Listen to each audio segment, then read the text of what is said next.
scam ថៃហូរចូលដល់ឡាយចាប់បញ្ជូន scammer ជនជាតិថៃ130នាក់ត្រឡប់ទៅកាន់ប្រទេសវិញ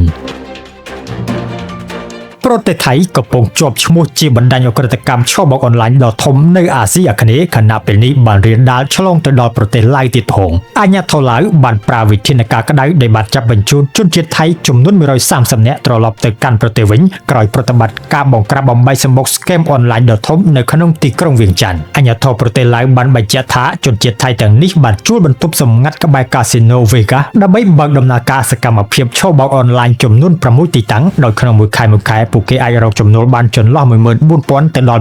18,000 បាតពីសកម្មភាពឆបោកទាំងនេះបន្ទាប់ពីបើកការស៊ើបអង្កេតនិងមកក្រាបបានប៉ូលីសឡាវបានបញ្ជូនក្រុមជនជាតិថៃទាំងអស់នោះទៅកាន់ប្រទេសកំណើតវិញតាមស្ពានមិត្តភាពឡាវថៃទី1នៅច្រកនងខៃហើយពេលទៅដល់ថៃពួកគេដែលត្រូវពិនិត្យរៀបចំឯកសារដើម្បីចាត់វិធានការបន្តទៅតាមនីតិវិធីច្បាប់ករណីនេះកំពុងបង្កើនការព្រួយបារម្ភជាថ្មីអំពីការរីករាលដាលនៃបណ្ដាញឧក្រិដ្ឋកម្មតាមអ៊ីនធឺណិតនិងបង្ហាញឲ្យឃើញថាប្រទេសថៃគឺជាឫសគល់នៃប្រភពមេខ្លោងបណ្ដាញឧក្រិដ្ឋកម្មឆ្លងដែនទាំងអស់នេះដែលមិនអាចប្រកែកបាន